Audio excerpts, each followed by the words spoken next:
The Nigeria Police Force has condemned the unprovoked attack on operatives in the early hours of Monday at Okumu community in Ovia Northeast local government area of Oyo State. The operatives, who are members of the Force Intelligence Department Intelligence Response Team, were in transit from Lagos through Oyo State when they encountered a mob that had blocked the road immediately after the University of Benin.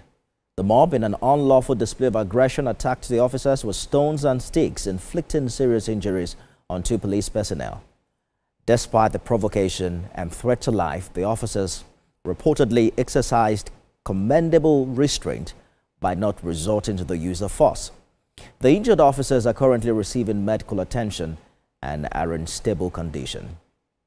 In another development, the Inspector General of Police has ordered a comprehensive investigation into a tragic incident in Oyo State involving personnel of the Oyo State Police Command and Oyo State Traffic Management Authority, which led to the killing of a 14-year-old boy, Kehinde Alade.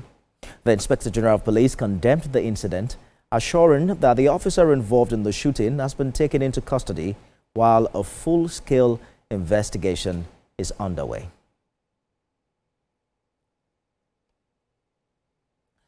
TVC News' Olaide joins me now for more on the investigation into the killing of the 14-year-old in Ibadan.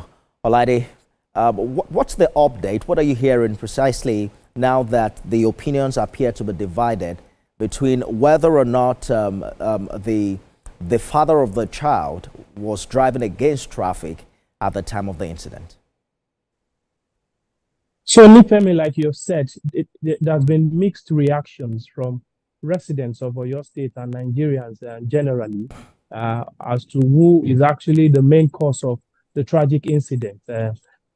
Some are saying that it was the action of the father by trying to evade arrest that led to the shooting of that led to the unfortunate incident. And some are saying that if the father, if that nothing should have warranted the policeman to have shot at the vehicle where civilians are, be that as it may, what has happened, and like we have heard from the police, that investigations have started on the issue, and whoever is found culpable, or the police, if he is found culpable or guilty of that offense, he would be prosecuted duly. So the police has condemned the act, and they have said that investigation would begin, as even started, and then whoever is found guilty of that tragic incident will be brought to book. You were at the victim's house, so, while covering this story. What was his own side of the story as regards what truly transpired?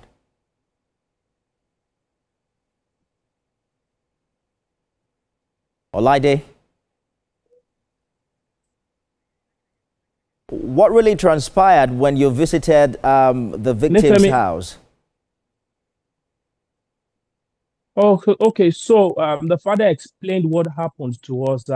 What he said was that he did not intentionally go against the traffic. He did not face the traffic intentionally. He wanted to fix his tire, and then the tire technician asked him to face the traffic because his cable could not reach the other side of the tire. So he had to face the traffic. And then when he saw that the men were coming towards him, he just saw rather that the men just drove and came. According to him, he said he just saw them. They drove beside him, and they told him that he was facing the traffic. And then he now told us that he tried to maneuver his way from where they parked beside him. He tried to maneuver his way.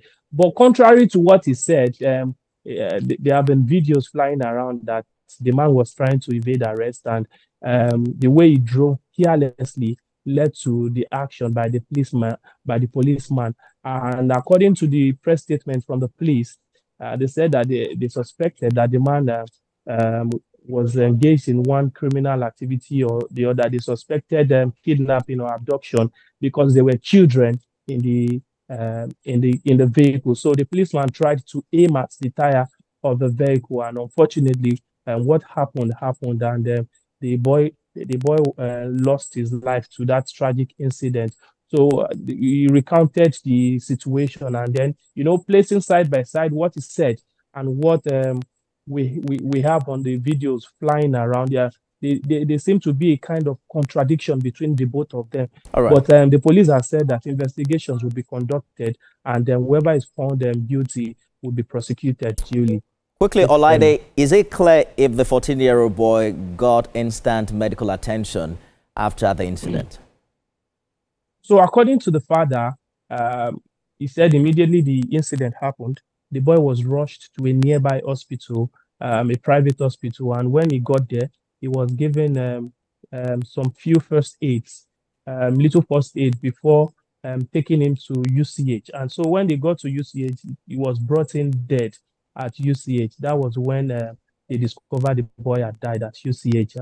But it's quite unfortunate, and the parents are still trying to gather themselves together, put themselves together, and still in shock of what has happened to them, what has befallen them. You know, the boy is the Kehinde of the twins of his father, and the father said yesterday that he has been taking care of the children since 7 years ago alone, without anybody's intervention. And it's quite unfortunate that with all the care and he has given to the boy, he lost the boy at this time. So we can only wish him quick recovery, and that he would get over the situation as quickly as possible. Nifemi. Alade, you were live for us in Ibadan. Thank you for the updates there.